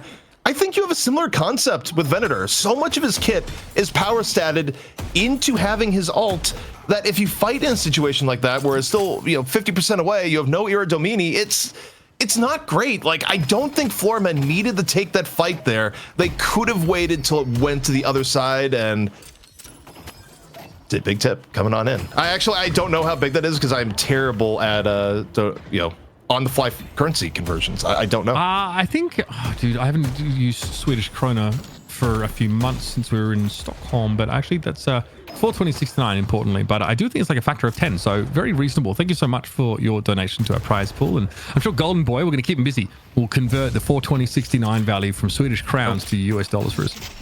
We got a message for that. It says, quote, "I love you guys. Hope you're all doing well. ZP, I need more Abrams cosplay." The horns are somewhere in here. When can it be Halloween again? I'll actually put effort into my costume this time. More than just like I picked up a police helmet. We'll go from there. Dude, I know it was very low effort, but hey, it's fine. I turned up. I showed up. That's all that matters. Okay, dude caught out there by Goober, who is themselves very, very low. Here are Domini active. Douse him with holy water is the plan. Oh, those bolts hit so freaking hard. All right, opening shot, slowing bullets there in the Venator build. So this is pretty similar to what I saw in the build browser from Poshipop. Oh, big stun. That was a nasty shoulder charge from Ido to secure that elimination with like 6 people involved in it. Can the Sanguine Retreat get Rocker enough distance? No, I think they ended up going into a wall here. Like the tech, but your boy Ido is the movement king. Rocker caught out. Melee creep still with 4 players up, and a very scrumptious looking Guardian in this lane to go after the small issue of Lord and M is dealt with. I mean, upside for for Floormen is that they're able to, get a Guardian in some of the chaos, but, the inertia of this match starting to weigh pretty heavily against the Floormen. Upsides, still running with Paradox, still have options to get swap picks, and, they're a little bit more bursty. The downsides are, you think about how some of these fights have gone, the fact that they went with a composition where they don't really have anything that can go on the more, support end is that the longer fights don't really seem to be to their benefit. The ideal fight for Floormen is one where they've gotten a pick off at the start and then can take a more leisurely 6-on-5. They don't want these more even fights because I actually don't think comp-wise it works out that well for them, especially if it's in a case where, Ven ult is down. Yeah, that might be a good point. Floormen have to abuse their peak potential.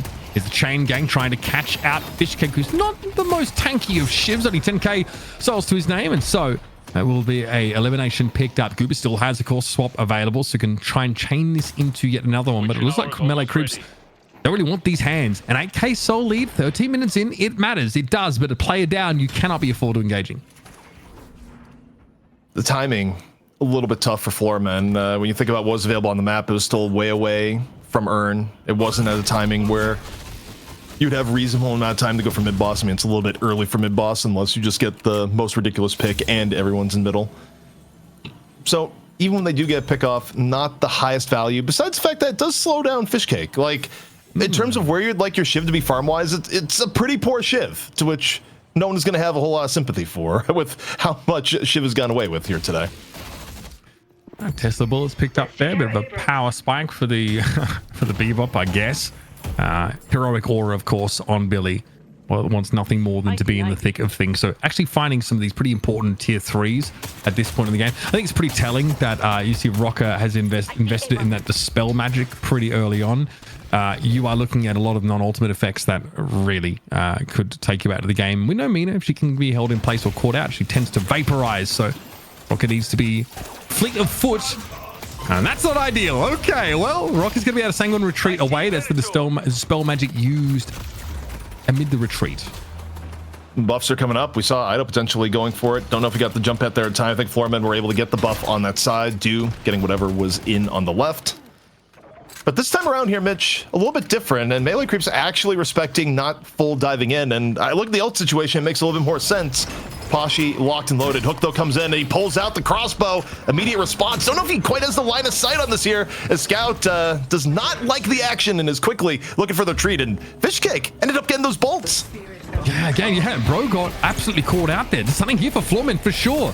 They have a Hyper Beam from up very on high. A rake here with some Love Bite application on Scout, but not really enough to punish him. However, being held in place by your own accord for a long period of time while your opponents look at you and find ways to kill you, maybe not the way you want to proceed here. This is Melee Creeps now down to 4. Kudzu Bombs obviously around this own location now, and things are getting a little bit dangerous here for Saya and John. Posh Pump is low. AVG might get picked off here. There is something to be said for Melee Creeps in this fight, but going into it down 2 players and with an Urn being picked up by the Venator, Melee Creeps need to find a way to stop bleeding value.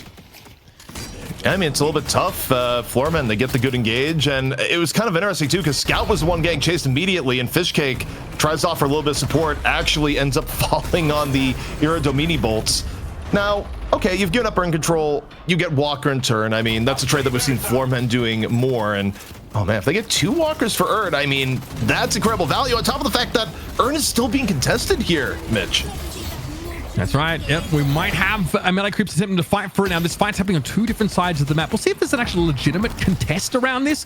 Saya's been picked off, though. That's on the right. Looks like it should be a comfortable dunk here for the Venator. Yes, Pochi's able to get it down, but there's a fight to be had.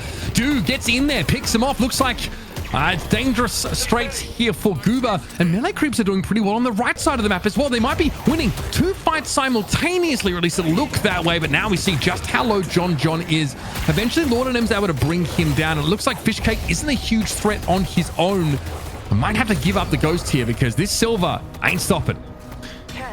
You know, we haven't seen a ton of the Silver v Shiv today, but that is one of the reasons why you do like picking Silver, is that she's one of the few heroes in the game, of course recently added, that can square up with Shiv. Not a lot of heroes love fighting Shiv up close for any length of time because Shiv just trades out well with everyone.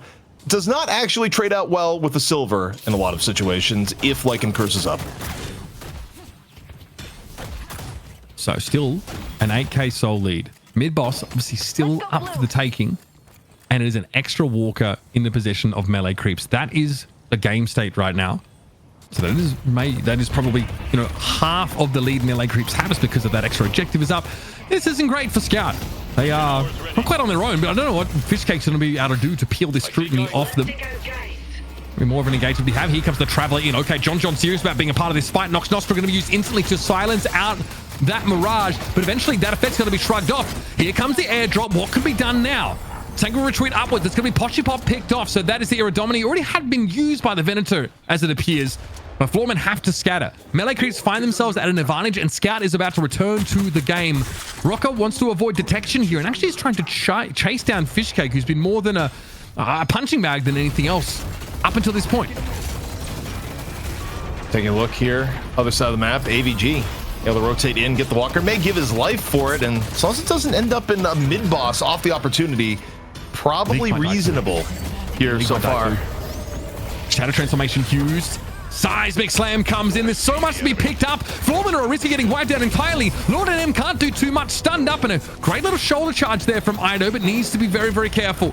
Poshipop's going to be back into the game pretty soon. Floormen have reinforcements to turn this fight around. That Siphon Life isn't going to do quite enough to keep Ido in the game. Tries for a melee hit, but Poshipop is back and bigger than ever.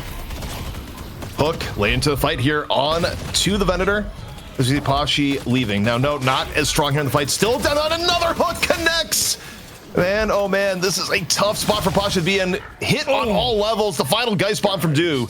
Gonna finish it off, and with 2 down, is this an opportunity here for mid-boss? We'll have to see. I think so. Well, yeah, they're gonna go for it. All right. Bomb thrown in, life drain. This mid-boss health starting to dip pretty quickly. Goober and Poshipop still not in the game. You do have to respect AVG, who has Chain Gang at the ready, but there's not a lot of big ultimates available for Floormen right now. Saya, of course, has that airdrop should it be needed, but all of melee creeps are already in position and grouped up. Regardless, he has picked up the Shiv, Stone Idol, to make sure there's no steal, and that is 3 rejuve buffs to melee creeps. They're able to get a walker in exchange for the mid-boss attempts, but now they need to get away cleanly. You don't want to give up more. Instead, you got Abrams, Ido in hot pursuit right now against AVG. AVG is all sorts of low, and that is roasted goat on the menu before it's all said and done. Yeah, AVG, the most fed member of Floormen in terms of those souls. Do again is having another game where maybe a little bit muted early on is going to be popping off. In fact, didn't even have a bad start this time around. Wasn't getting chased across the map like he did on the Shiv earlier. So this is getting pretty scary now. You would think that melee creeps with 3 rejuve credits are likely able to at least even things up on walkers, but there's a lot of this farm to be picked up. You notice there's a few sinners on the map still, and as you may have noticed, an urn location to consider. The one upside so far for Floormen, although that may change very rapidly as you start getting late game farm and giving more of it to John. Is that John was actually a bit behind on the game before the mid-boss fight. He was down at 16k. Now he's at 20k, but it's not the ultra farm Mirage that you had last game, as Lord and M maybe some real danger in off the charge. Scout on the finish. Ido being relentless on some of these Abrams catches. At the same time, Sai started to apply some pressure to mid, so likely to keep Poshipop interested and on that part of the map. But there's a big push here going towards the left-hand side. There is the last walker for melee creeps exposed. So this is where, as melee creeps, you've got to make the decision. Are you looking to try and trade 2 for 1 here? Can you even do that? That's why Scout's headed over towards mid. They need to overpower Poshipop and render him unable to defend that walker. First walker taken. That's melee creeps getting on the right side, but they're at risk of losing their left one here. Nox Nostra not quite as powerful as it used to be at taking those objectives, but still, it hits hard. So far, not so shabby. Walker still standing for the time being. AVG has fallen now, and Rocker is surely on the back foot. Look at the moves here. The chase is real. Dispel magic used, though, by Rocker and should be able to get away, but these jump pads being used to great effect. And my goodness, Saya refuses to give up. They know a pick on Rocky here could be absolutely massive. All the walkers are down. This game is broken into utter pandemonium, and melee creeps are the ones on the front foot with the waves pushing in their direction and the base guardians under pressure. Everything has fallen apart for the Floormen in the last few minutes after the mid-boss. After a few picks that did not go their way, Melee Creeps the best in the business at just cementing their advantage. And look at the map. Every single wave pushed up. And you're going to see Melee Creeps now just like a swarm of locusts devour the Floormen side of the jungle and go back to their own. The soul lead right now, Mitch, is going to get even bigger. And there's still enough time on the rejuve to perhaps go for some base guardians before it's all said and done. And we're getting to the point here where this Mirage build is getting pretty insane, to say nothing of the Lady Geist of Do, who I'm quite sure is going to be looking even more terrifying. So Floormen, their sources of burst damage feeling more and more limited, or at least their methods for taking either the Mirage or the Geist or both out of the game quickly. It's already hard enough as it is, with Geist being so tanky. Still, we have Floormen on the left-hand side of the map. They need to take their Walker. There's no other option. League's been caught out pretty much straight away. Silence Wave catching him, and also the Mina off in the periphery. This League should be able to slip away here over the buildings they go, but oh, the Shadow Transformation had to be used. There is no escape apparently now as the Stone Idol clatters on in, and John is awarded the kill credit. There's more though. Juba spotted off in the distance, and look at Melee Creeps cross this distance so damn quickly. They'll want more base guardians for themselves, and Floormen are trying to play keep away with this urn. Eventually, Melee Creeps are going to turn their attention there too. And I think for Melee Creeps, this makes sense. Even though you had a little bit of time left in Rejuve, and you'd be like, why not go for Guardians? Well, go for Chase Downs instead. Prevent the urn. Blow up the Billy instantly. Tank character, by the way. Not really clear when you're getting stat checked that hard. Yeah, I mean, it's a clear indicator of the balance of power in this game. And as good as Lord of them looked earlier on, especially in that transform form, taking 1v1s, there are no more opportunities for 1v1s. Now, you are fighting all in, and you might have a split push of someone like John, but eventually he'll be joining the rest of his team. That urn is still eluding Melee Creeps for the time being, but they've had a chance to go back and start to buy up, start to spend that pretty ridiculous soul lead they've managed to mount. I feel like holding on to the urn has almost been a curse for Floormen, where they've just been stuck babysitting it for such a long period of time, and you're effectively down one when you're already low in stats, and oh my goodness, this League caught here once again. You're just with this level of stat difference, you're just not able to make the escapes you otherwise would as these characters that are usually tanky. I mean, actually, that insult to injury, you didn't even have Shadow Transformation up there because you had just died using Shadow Transformation. And the hook in onto Rocker. Rocker in real danger. Avoids the double hook, though, at a minimum. Yeah, that could have been a problem, but this is Melee Creeps here with a Bebop composition that are punishing Floormen, who just want to try and get into the map, want to try and farm some of these lanes. There is an airdrop happening right now across towards that left-hand side because AVG is desperately trying to split push here. It's going to be a 2 versus 2, though, in that area, and Melee Creeps right now can go to town on the main base itself. Shrines under pressure. Chain gang here used by AVG, but does he realize that there's even more where that came from? He's low. Airdrop hits him with a silence. He's got to respect the Alkfire Kudzu Bomb combo. And it's going to be very, very difficult to get a meaningful objective from this. Lord NM eventually goes down, and AVG has to run back to base with his tail between his legs. The difference between the two teams and ability to fight has just gone way too much. You're at the point now where your characters that should be tanky are getting bursted down in one rotation. Poshy Pop, where on Venator you have the ability to burst people down. You're not actually bursting down someone at the 35k range if you're a 24k Ven. Like, it's not going to happen. So a lot of the things your heroes are normally good at, they are no longer good at when the game has gotten this out of hand. And I mean, there's not even going to be a contest here. Slam dunk, rock it up, and for Melee Creeps, this is basically a victory lap at this point, Mitch. I mean, there's just no way to actually win a fight here unless Melee Creeps make a huge unforced error. I mean, Ido is just out of kill range for so many of Floormen right now. He gets a big slam on in. It's going to be AVG the one stunned up. And obviously, Ido's less interested in the Billy than maybe some of these other targets. You can see the Melee Creeps also take a moment here to group on top of this building, and there's the Billy yet again. AVG found this time a little bit lower in health and maybe more of a tantalizing prospect. Melee Creeps have found 3 kills in a matter of seconds, and you're right, it is a victory lap. The lion's share, of course, of their portion of over $1,900 is at their disposal. Scout obviously taken down here, but not the end of the world. Simply valued for the utility and pick potential. As good as it has been, is now no longer necessary, CP, since Floormen are all 6 foot under. Right. We got this from Lord NM. Lord NM, this is what you have to do here, Mitch. When every part of your team is in spawn, you talk your shit. You still have your keyboard and an enter key, and you can chat to the people, because otherwise you're just getting split pushed right now, where they're taking your base and mid boss at the same time, because who's going to stop you? Everyone's still dead. We can say that here, by the way. We can say that people have gotten killed and that they're dead. Yeah, people die when they're killed. To be fair, I kind of get the idea of not wanting like your Avengers killed, because that I guess doesn't happen canonically really very often. But either way, we have a knock here, of course, on the Archmother. And so Melee Creeps will be grouping up for one final thrust. Notice that the death time is very high. Scout's still out of the game for now.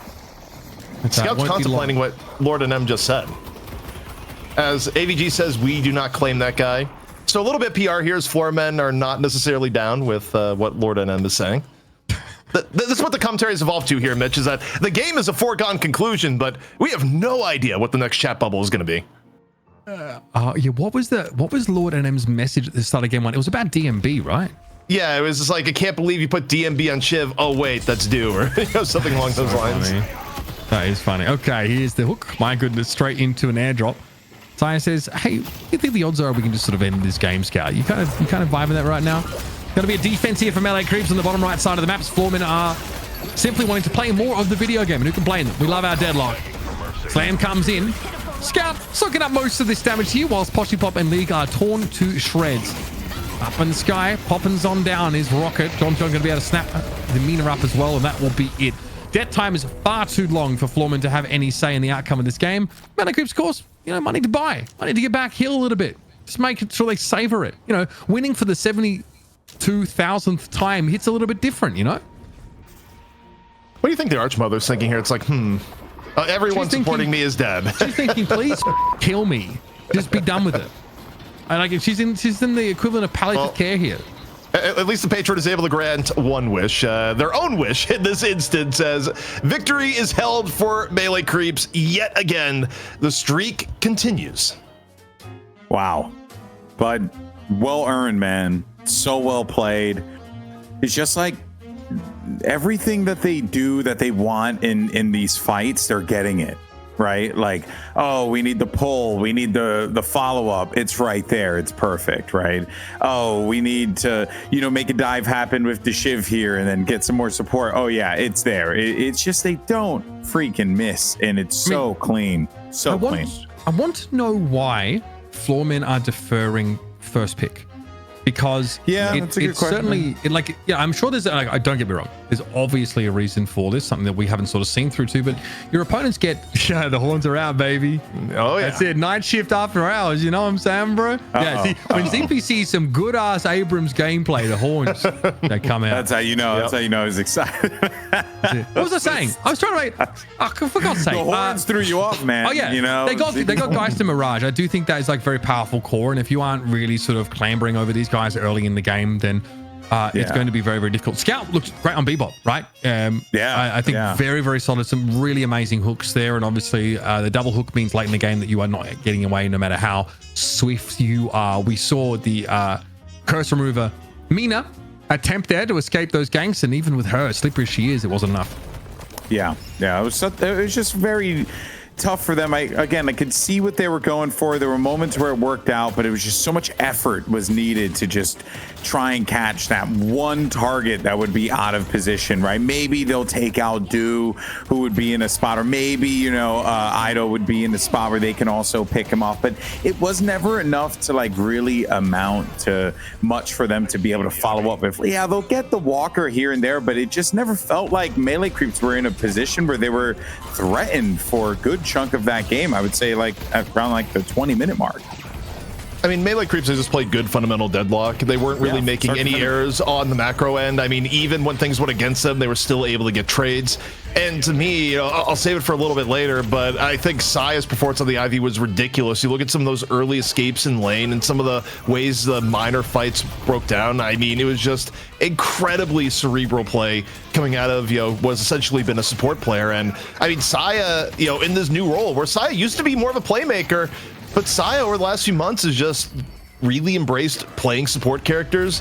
Didn't matter that Kelvin was banned, looked real good in the Ivy, looked good the previous game on the page, and it really makes a difference where, Floormen by comparison, they were all gas in this case, no support whatsoever, and, it did give him some burst for some kills in the mid game, but the longer fights, they just felt very outmatched. Yeah. It's like you have a lot of honestly, like you have like a pretty nice amount of sustain, when your Ivy is in the mix. Plenty of points in that Watcher's Covenant. I do think that, like, Stone Idol is still a very powerful ability and is easy to line up in a lot of those cases. Do is kind of dirty in that game. I always feel like when it's Geist or Mirage that end up taking over the game, it doesn't always feel quite as terrifying. But you can see some of the builds here, like Spellslinger, of course, alongside the Ricochet and Leech. So you're virtually unkillable. Healbane in there, which is still a pretty important item against the composition from Floormen here. And John with much the same build, right? So the Inhibitor, Ricochet combo getting picked up. Also Silencer. So just again, your opponent's damage output is being reduced with every shot that John sends in through Inhibitor and Silencer. They both are just ridiculously potent at doing that. So it's high damage, right? You can see like decent damage here for John, but it is the effective healing provided via damage reduction that makes Mirage so stupid in these late game fights. Also, you got to give credit to Ido here, where not only pumping damage on the Abrams, but think about how that went about. I mean, there was so many well-timed engages coming in from Ido to just start the fight out right from melee creeps. You can talk about Sai on the support end, but Ido was basically where you needed him most of the time, really on the point charges. And I mean, even the move, there's one point where someone just got meleeed at a corner halfway, up a building at one point. If anyone's going to chase you down midair, it's going to be Ido, who you almost take it for granted how consistent his Abrams has grown over time. Yeah, super impressive. I was taking notes the entire time, just wanting to learn what this guy is doing. I mean, clearly, this whole team, right? You could just pull so much from, right? There's just a lot of knowledge and a lot of expertise, because these guys, Mitch, like they're grinding, and they know this game better than anyone else, and it is damn impressive. And I love it in Deadlock because there are a lot of like streamers, content creators, or just like ladder grinders that like don't have a chance to play with the team, and then they get that chance. They always look good. Like Ido looked unreal in his debut. Same kind of thing. Dude looked fantastic. I've got to say, looked really, really good. Definitely got focused a little bit in that first game as Shiv, but still found a way to be more than relevant later on. Who knows like how he sort of fits into the comm system here, but it's kind of sick that he's like super willing just to pick up, and really felt like this team, despite the loss of DMB and how that might change what Sire's role was supposed to be. So between him and Scout, there was some different picks. Sire definitely was playing Mirage Jail, as ZP predicted coming into this, but it still feels like melee creeps have that level of resilience that they can lose such an important player, plug and play an option like Do, and have insane results. Because this game wasn't really close. This wasn't really a close game. No. I mean, this was domination. They look great. Let's speaking of, let's go ahead and roll out the red carpet for our MVP of the match, and we got Saya. ZP, you were a big fan of Saya, and I think he good call on this one. The support was so valuable for the team, played such a big role, and Saya really was, as you had mentioned, just slotting into that role so damn well. It was a difference maker in the larger fights, both in game 1 and in game 2. I mean, the page play was also remarkably consistent, but game 2 was a little bit ridiculous. Like the amount of situations that Sai was escaping at low HP. I mean, I think back to where he's basically baiting Lord NM in the church, bought just enough time for Scout to come around and actually finish the job. I mean, Saya has been playing actual next level in both of these games, and again, doing the role where it's difficult at times to stand out in the support role, but Saya has seemingly made it look effortless. Yeah, no, it's a good call there. That church fight was actually a thing of beauty. And yeah, I mean, the page you had mentioned before, right? Hey, great to see, nice to see it implemented. And there were some moments like this one in particular where, you had Saya really coming up clutch. You had mentioned specifically against Lord, but that map 2 was just a thing of beauty. I had been wanting to see Ivy played, and we saw a little bit of Ivy in that first map, but not a lot really coming out of it on the Floormen side of things. But really just Saya being like, oh yeah, I could do that too, and really showing what they could do with this particular hero was something special. So congrats, MVP. Well deserved. And look, I don't know. I just feel like Sai is someone who he always gets talked up by his teammates for having like a really insane brain for the game. So it does feel like this is kind of forgive me for saying this, but like a no-brainer to put him on this role. In the past, he was like that initiator, that playmaker, right, to set up a lot of these fights here. It feels like Sire actually gets to flex. So the best part about Melee Creeps has been their like macro understanding of the game, or at least how to always trade up in objectives, how to always get more souls in the exchange. And Sire obviously is playing like these heroes, this hero here in Ivy with like pseudo global presence, the ability he can go and split push the lane himself. He doesn't actually have to be with the rest of the team trying to set up for the gank or the team fight. I feel like he gets a bit of a wider scope of the action, and maybe it makes it easier to make those larger scale calls, because that's always been what Melee Creeps are amazing at. They never lose out on value trades, man. It almost never happens, and it feels like, you know, Sire is a big part of that. Yeah, just very well done.